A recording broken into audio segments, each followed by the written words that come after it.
Title of this chapter is Conduction of Electricity in Solids.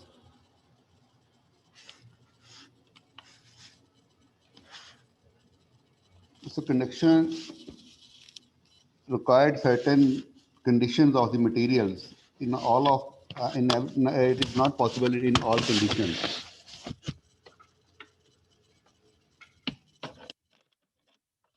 Most suitable material for conduction of electricity are solids basically. Although conduction is also possible through metals, through liquids and gases, but here we will focus only conduction through electricity, connection of electricity in solids.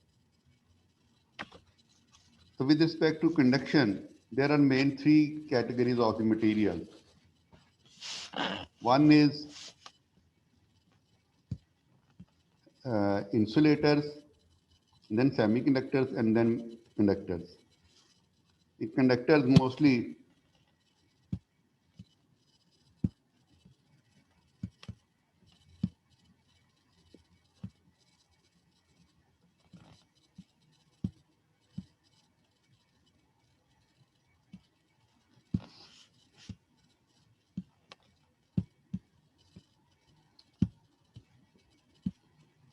what is required to understand the phenomena of conduction of electricity in solids, we need to understand their atomic structure, which is most important. Arrangement of the atoms is the basic and condition and for understanding the to understand the conduction of electricity in solids. In this diagram, you can see two structures, crystalline structures are shown here. Crystal solids are solids whose atoms are arranged in a repeated three-dimensional structure. Suppose आप example इस तरह से ले लें कि कमरा है, उसके दोनों तरफ, चारों तरफ, बल्कि ऊपर नीचे भी डायरेक्शन इंक्लूड कर ले तो उसकी 6 साइड्स बनती हैं. तो एक क्यूबिकल रूम है, उसके साथ भी लेफ्ट साइड पे भी क्यूबिकल रूम है, राइट साइड पे भी, फ्रंट पे भी, बैक पे भी, ऊपर भी, नीचे भी. तो ये एक रिपीटिव स्ट्रक्चर हो जाएगा 3 डिमेंशन में. तो इसको हम ऐसे स्ट्रक्चर को जब एटम्स भी इसी अरेंजमेंट में हो तो फिर इसको हम क्रिस्टल स्ट्रक्चर्स कहते हैं. बेसिकली दो तरह के स्ट्रक्चर है अगर इस पॉइंट ऑफ व्यू से देखा जाए तो, एक अमॉर्फस और एक क्रिस्टल सॉलिड है. अमॉर्फस में रैंडम स्ट्रक्चर्स होते हैं, कोई भी इसमें रिपीट नहीं हो रहा होता स्ट्रक्चर, रैंडम अरेंजमेंट होती है. जबकि क्रिस्टल्स में अरेंजमेंट जो है ज्योमेट्रिकल अरेंजमेंट है. और उसके बाद फर्दर उसके अंदर, जैसे अगर ये क्यूबिकल रूम आप ये कंसीडर करें, जो ये डायग्राम आपको नज़र आ रही है फिगर ए कॉपर की जिस पे लिखा हुआ है, अगर आप इसको गौर से देखें तो जिस तरह एक कमरे के हर साइड पे एक एक कमरे की चारों साइड और ऊपर और नीचे भी आप देखें तो उसमें भी अगर विंडोज़ बनी हो, चारों साइड पे विंडोज़ बनी हो, ऊपर और नीचे भी एक विंडो बनी हो, सेंटर में बिल्कुल दीवारों के, तो ये उसके सेंटर में आ रही है. इसी तरह से एटम भी इसके सेंटर में एक रखा हुआ है चारों साइड्स के और छठी 6 की 6 साइड्स पे. इसको हम फेस सेंटर्ड क्यूबिक स्ट्रक्चर कहते हैं. अगर इसके सेंटर में बिल्कुल बॉडी के सेल के सेंटर में हो तो उसको हम बॉडी सेंटर्ड कहते हैं. तो नीचे वाला जो स्ट्रक्चर है ये डायमंड स्ट्रक्चर है. ये थोड़ा सा उससे कम्प्लेक्स है. सिलिकॉन, ये कार्बन, क्योंकि ये एटम डायमंड में भी कार्बन एटम्स ही होते हैं, तो उनके अरेंजमेंट शो किया हुआ है कि किस तरह से उसके, ये अगर इसको रीड्रॉ करें अगर आप तो ये इजीली आप अंडरस्टैंड इसको कर सकेंगे कि ये दरमियान में भी एक लेयर है इसके, और देखें कि हर फेस के सेंटर में भी एक एक एटम है, और देन उसके डायगोनल पे भी एक एक एटम है. तो ये थोड़ा सा उससे इनसे कम्प्लेक्स है as compare to the copper structure. So anyhow, this is also crystal structure, diamond structure. It is just the arrangement of atoms which make them unique from each other. And then some other important parameters which are required in this field are resistivity. Resistivity means how much current an applied electric field produces in the solid. अब इसका unit है ohm metre, means इसकी dimension पे भी depend करता है। Per unit metre में कितना करंट प्रोड्यूस होगा, कितनी रेजिस्टेंस इसको ये ऑफर करेगा जब उससे करंट फ्लो करेगा, इसकी बेस पर भी हम मटेरियल्स को आइडेंटिफाई करते हैं कि ये कंडक्टर है या नॉन कंडक्टर है, इंसुलेटर है या सेमी कंडक्टर है, whatever it is. Then temperature coefficient of resistivity, this is also very important condition for conductivity, क्योंकि ये जैसे अगर आप जीरो टेम्परेचर पे या रूम टेम्परेचर पे कुछ मेटल्स की कंडक्टिविटी देखें तो वो और होगी, लेकिन जैसे जैसे आप टेम्परेचर बढ़ाते जाते हैं उसकी कनेक्टिविटी बढ़ती है। कॉपर के केस में भी है कि आप देखिए समर में हमारे यहाँ पे सीजन में बहुत ज़्यादा लॉसेज होते हैं, पावर लॉसेज। उसके इधर एक टेम्परेचर भी है कि जैसे टेम्परेचर बढ़ते हैं, क्योंकि copper is a pure metal, तो उसकी रेजिस्टिविटी बढ़ती है, उसकी they offer more resistance to the flow of the current due to collision and due to so many other issues. So that is why temperature is also a very important parameter in understanding of the flow of electricity through solids.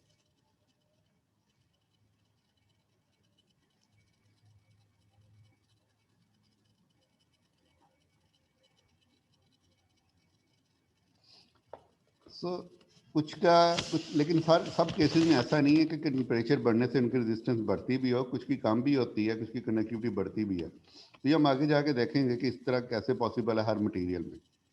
ये इनकी detail जो ये resistivity है ना, इसकी chapter number 26 में detail दी हुई है। आप लोग थोड़ा सा अगर इसको फर्दर इसकी इक्वेशन या देखना चाहें तो आप प्लीज़ वहाँ से ज़रूर देख लीजिएगा इसको।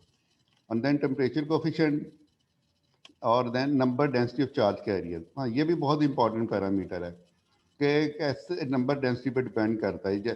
अब जितने ज़्यादा इलेक्ट्रॉन चार्जेस अवेलेबल है किसी सरफेस के ऊपर, और जब उसमें से करंट आप पास करवाएंगे तो उतने ही ज़्यादा वो रेजिस्टेंस ऑफर करेंगे through collision and through random movement. तो ये जितने ज़्यादा चार्जेस अवेलेबल होंगे फॉर कनेक्शन सरफेस के ऊपर, उतने ही ज़्यादा ये रेजिस्टेंस ऑफर करेंगे। ये बेसिकली हॉल इफेक्ट में स्टडी किया जाता है इसको, number of charge carry density. हमने इसके हॉल इफेक्ट के टॉपिक में भी देखा था कि किस तरह से चार्ज कैरी डेंसिटी पे डिपेंड करती है इसकी रेजिस्टेंस।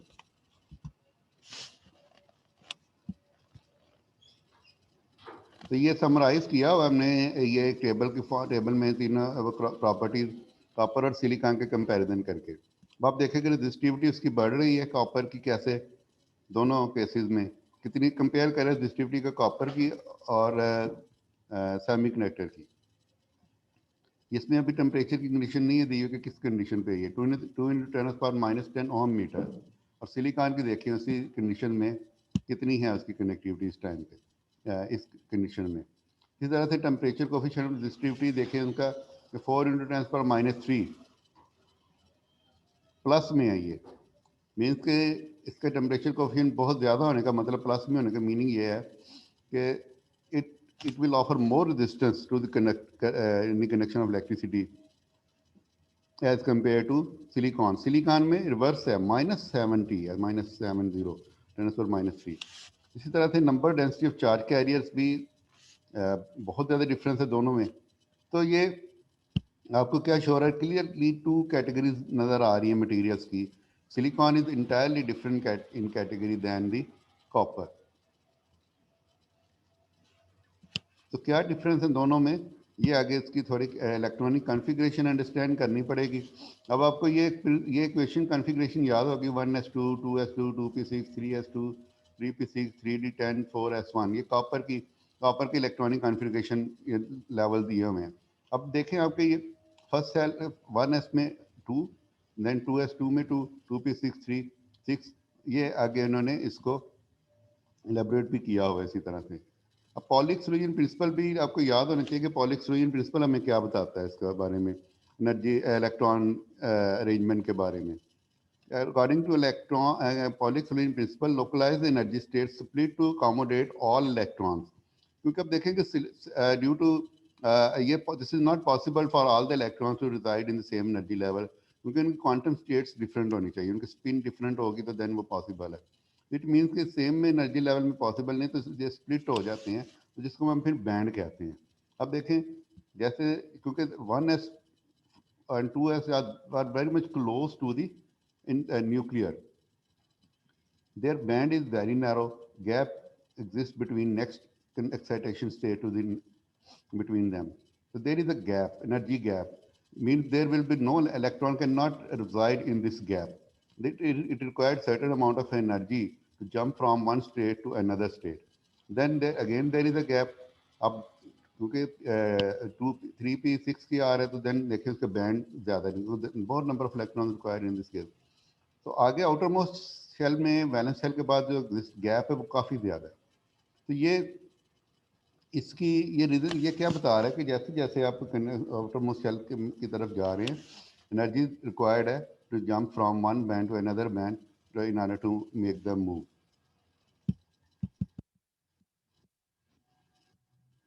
तो इंसुलेटर और मेटल्स के केस में कंपेयर करें इसी पॉइंट ऑफ व्यू से, you will see when there is a occupied state, जो 1s1 2s 2s2 2p6 ये सारी occupied states हैं. Only outermost state is matter here. तो अब outermost में कॉपर के केस में देखें, there is only one electron in the outermost shell. तो outermost shell में one electron है.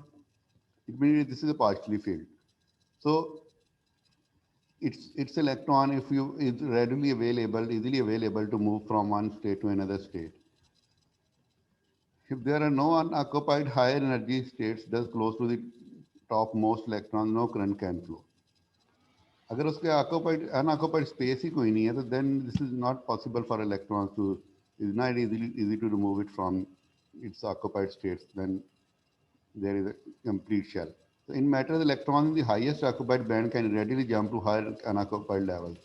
This connection electrons can move freely throughout the sample like molecules of gas in a closed container. कि जिस तरह एक close container में gas के molecules easily move कर सकते हैं, तो जो कॉपर या मेटल कोई भी मेटल है उसके आउटरमोस्ट शेल में जो अनऑक्युपाइड इलेक्ट्रॉन होगा वो इजीली अवेलेबल होगा कनेक्शन के लिए. It can move from one atom to another atom.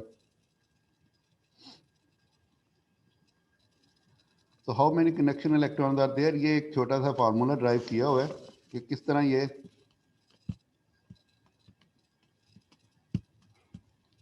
Ji Faizan sir ये पीछे वाली स्लाइड में फर्मी एनर्जी क्या है? हाँ मैं फर्मी एनर्जी का बताता हूँ आपको अभी. इसमें ये थोड़ा सा असल में डिटेल रिक्वायर्ड होती है फर्मी एनर्जी को अंडरस्टैंड करने के लिए. तो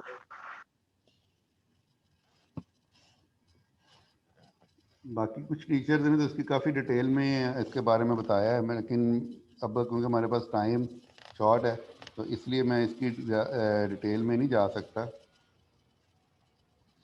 जैसे आपको थोड़ा सा बता देता हूँ कि ये डेफिनेशन बता. जी मैं थोड़ा सा बता देता हूँ इसके बारे में आपको ब्रीफली. बाकी ये आप मतलब इस तरह से इसको टॉपिक के तौर पे नहीं, हम इसके जो आगे आएगा भी आपके चैप्टर में काफ़ी डिटेल दी हुई है इसकी. ये असल में ये जैसे आप ये डायग्राम देखें ना, यहीं से मैं इसके रेफरेंस से बता देता हूँ. ये ऊपर जो ब्लू कलर में आपको नज़र आ रही है ये है अनऑक्युपाइड स्टेट, कंडक्शन लेवल जिसे कहते हैं. ठीक है. और यहाँ पे ये इंसुलेटर की एग्जाम्पल है, लेफ्ट साइड पर राइट साइड पर मेटल है.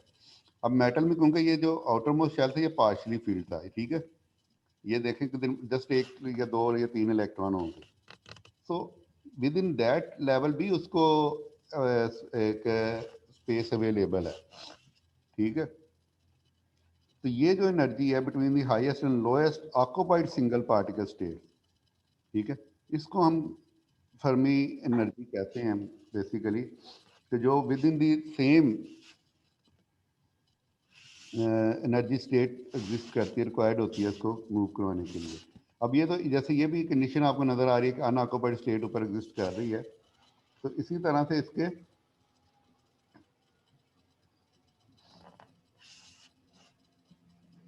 ये मेटल जो इसी डायग्राम को देखेंगे जिसमें जस्ट एक आउटर मोस्ट है, सॉरी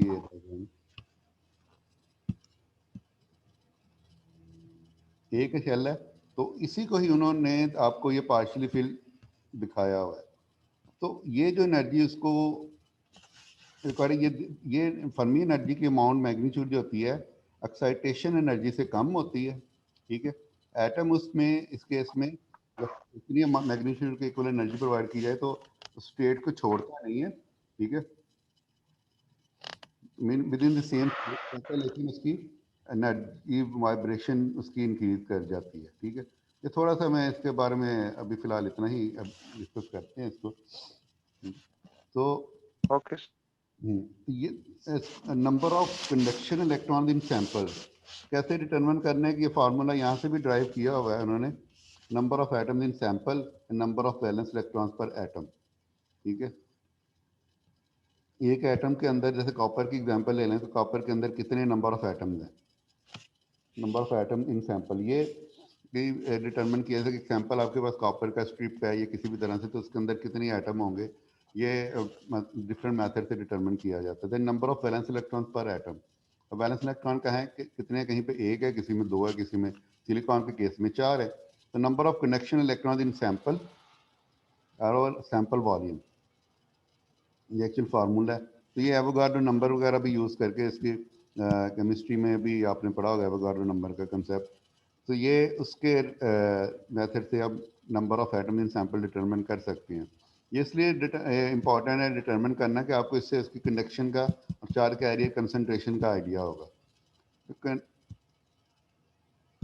ये वाला टॉपिक आपने इसका ये थोड़ा सा मैं बस ये ऊपर जो कंडक्टिविटी अब एब्सोल्यूट जीरो है ये बता दूं कि जो सेमी कंडक्टर मटेरियल है या उनका बिहेवियर भी at absolute zero conductor insulators की तरह ही होता है। They don't allow the connection of the electrons at very low temperature और इवन एट एब्सोल्यूट जीरो और even at very high temperature.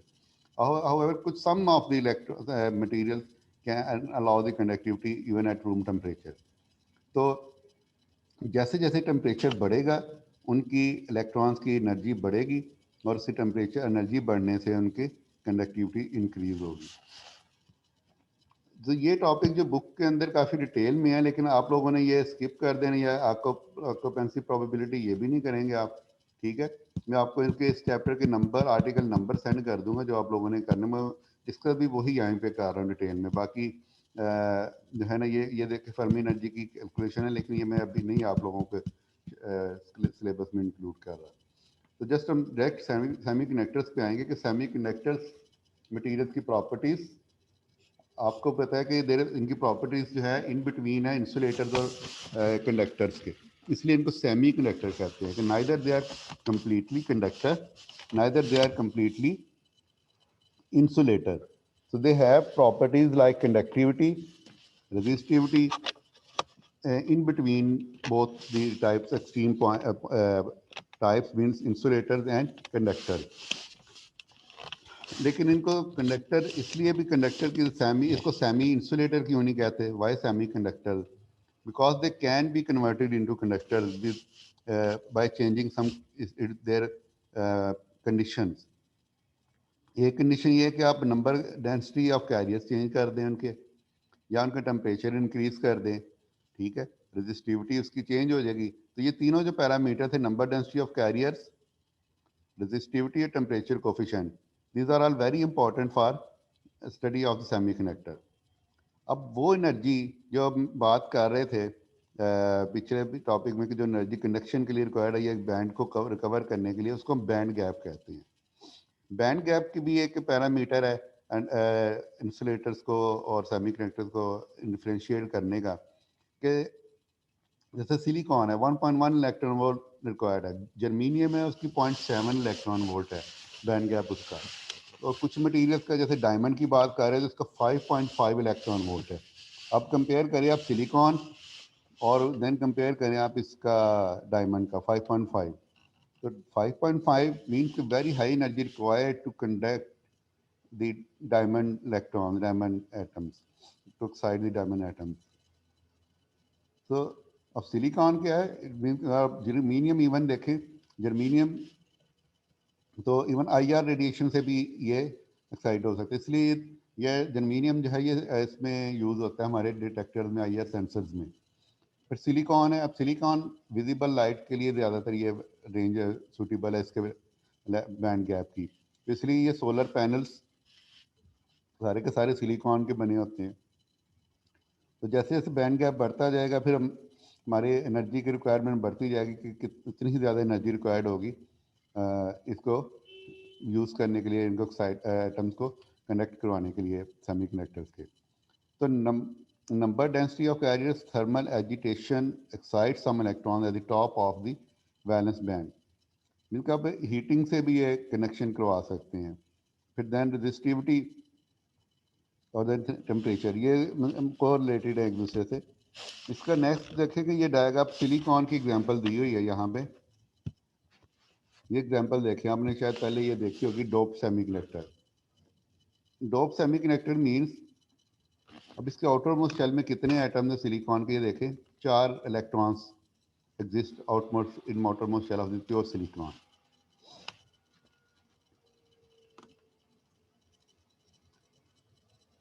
It means it can occupy the 4 further electrons in its outermost shell. आप इसको ज़रा थोड़ा सा periodic table से ज़रूर देखिएगा कि पीरियोडिक टेबल में देखिएगा ये ग्रुप 4 में एग्जिस्ट करता है। तो ग्रुप 3 के एटम में एक उसके आउटरमोस्ट शेल में 3 है, ग्रुप 5 में आउटरमोस्ट शेल में 5 इलेक्ट्रॉन्स हैं। सो अगर आप उसकी डोपिंग करते हैं ग्रुप 3 से, 3 के एटम से, which have the 3 outermost electrons, अब उसमें एक स्पेस अवेलेबल है still, it can accept 1 electron. और जो 5 ग्रुप 5 के एटम है उसमें आउटरमोस्ट शेल में 5 इलेक्ट्रॉन है, and they have the 1 electron to donate, right. तो जो ग्रुप 5 से इम्प्योरिटीज हैं उसको हम डोनर इम्प्योरिटी कहते हैं। Phosphorus is example of the donor impurity which can donate the 1 electron. क्योंकि अब सिलिकॉन के तो 5 कंप्लीट हो गए हैं, तो सॉरी 8 कंप्लीट हो चुका है ऑटोमोस्ट शेल में, it don't need any more, तो it can donate 1 electron to any other atom in the sample. So if silicon is doped with the group 3 atoms, so it still can accept the 1 electron from any other atom. तो इसको हम acceptor impurity कहते हैं। अब क्योंकि donor में 1 electron available है, access में होंगे, अगर एक प्योर सिलिकॉन को आप 1000 एटम्स ऑफ फास्फोरस से डोप्ड करते हैं थ्रू एनी मेथड, तो इसको उसमें अंदर 1000 इलेक्ट्रॉन अवेलेबल होंगे। अब क्योंकि उस केस में electron will be in majority, तो इसको हम कहते हैं n type impurity, n type doping, n type material से डोप करते हैं, इसको एन टाइप इम्प्योरिटी कहते हैं। और in case of other material group 3, जिसको एग्जांपल दी एल्यूमिनियम की, अब क्योंकि उसके अंदर 1 इलेक्ट्रॉन की पर एटम 1 इलेक्ट्रॉन एक्सेप्ट करने की एबिलिटी है। If there are 1000 such atoms, it means it has the 1000 available space for electrons. So इसको हम कहेंगे होल, क्योंकि अब एक्सीडेंटली हम ये सपोज करते हैं कि if there is an electron, there is a negative charge. If there is no electron, so it may have the comparatively positive charges. तो इसको क्योंकि ये स्पेस है अनऑक्यूपाइड प्लेस, इसको हम होल कहेंगे rather than saying something else. तो इसको हम होल कहेंगे। यहाँ पे एन टाइप इम्प्योरिटी है पी एक तरफ, और दूसरी तरफ क्या है, पी टाइप इम्प्योरिटी है। तो इन दोनों को इसमें एन टाइप में इलेक्ट्रॉन मेजॉरिटी में है, मेजॉरिटी कैरियर्स होंगे, और पी टाइप में कनेक्शन जो होगी वो होल्स के थ्रू होगी। मीन्स कि एक ये इसका एक इस मिट्टी एटम का, जैसे मैं ये जहाँ पे मेरा कर्सर है मोबाइल इसका माउस का, तो आप यहाँ से देखें कि अगर ये एटम सिलिकॉन का जंप करके ऐसे अनऑक्यूपाइड स्पेस को कवर करता है, तो अब यहाँ पे पीछे एक स्पेस रह जाएगी फर्दर, वो किसी और एटम से स्पेस एक्सेप्ट करेगा इलेक्ट्रॉन। तो अब बेसिकली इलेक्ट्रॉन मूव कर रहा है वन पॉइंट टू अनदर, लेकिन पीछे को क्या छोड़ता जा रहा है, वो होल क्रिएट करता जा रहा है। तो बेसिकली होल मूव करते जा रहे हैं वन एटम टू अनदर। तो इसको हम कहेंगे कि इसमें कनेक्शन हो रही है थ्रू होल्स।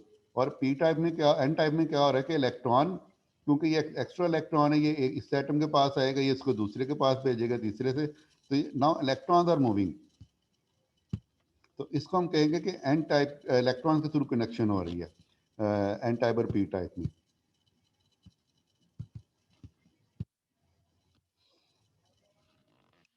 ये डोप्ड और डोप सेमीकंडक्टर की कुछ प्रॉपर्टीज टेबल के फॉर्म में दी हुई है, तो आप लोग इसको थोड़ा सा ज़रा कंसेप्ट अपने क्लियर करने के लिए थोड़ा सा देख लीजिएगा कि p type n type semi,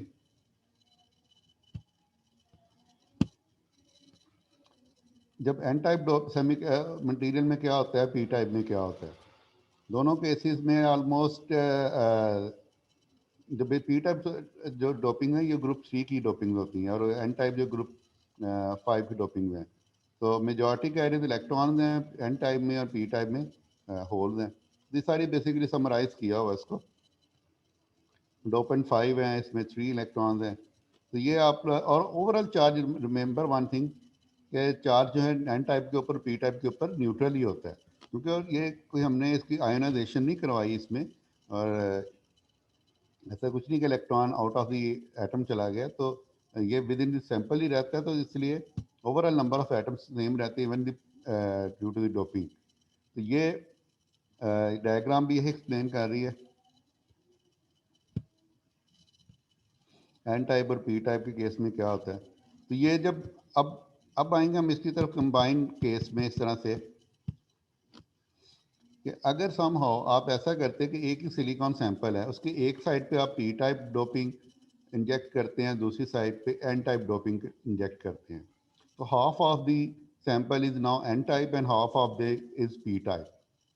ठीक है, जिस तरह अब क्या होगा इस केस में, जैसे आप समझ लें कि अगर एक रूम में गैस, एक साइड पे कार्बन और एक साइड पे नाइट्रोजन, दूसरी साइड पे ऑक्सीजन गैस को के सिलेंडर्स को ओपन किया जाए, तो क्या होगा, ये गैसेज एक दूसरे के अंदर डिफ्यूज होती जाएंगी। ठीक है, और ओवरऑल रीजन पहले जो एक साइड पे एक कॉर्नर पे ऑक्सीजन एक्सेस थी, दूसरी साइड पे नाइट्रोजन एक्सेस थी, तो वो आस्ता आस्ता इस तरह से क्रिएट करेंगे इन्वायरमेंट कि दोनों में ही इक्वल प्रोबेबिलिटी हो जाएगी दोनों एटम्स की एक ही प्लेस पे, कि यहाँ पे ऑक्सीजन भी इक्वल प्रोबेबिलिटी के साथ है और नाइट्रोजन भी। अब इसी तरह से जब पी टाइप और एन टाइप को इस तरह जनरेट करते हैं मटेरियल्स को, उस केस में क्या होगा कि ये एन टाइप के में से इलेक्ट्रॉन्स, क्योंकि इस साइड पे पी टाइप साइड पे डेफिशिएंसी है इलेक्ट्रॉन्स की, that is comparatively higher potential as compare to the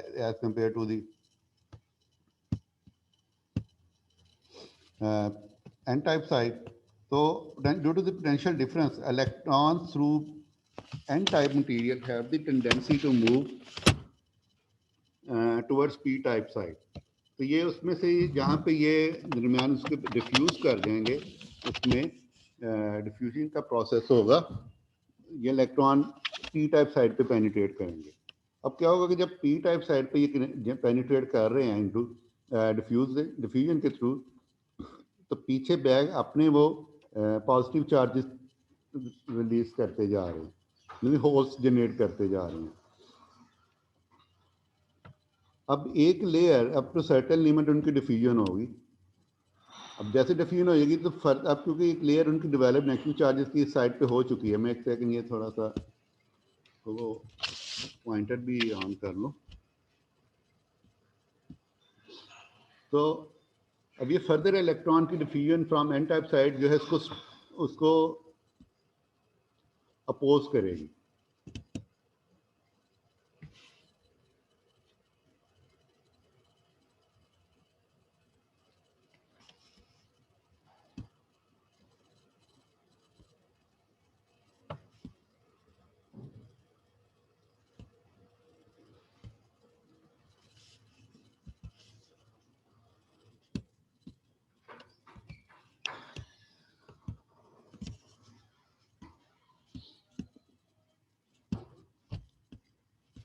तो ये इलेक्ट्रॉन्स उसको फर्दर डिफ्यूज करेंगे, उसको will not allow them to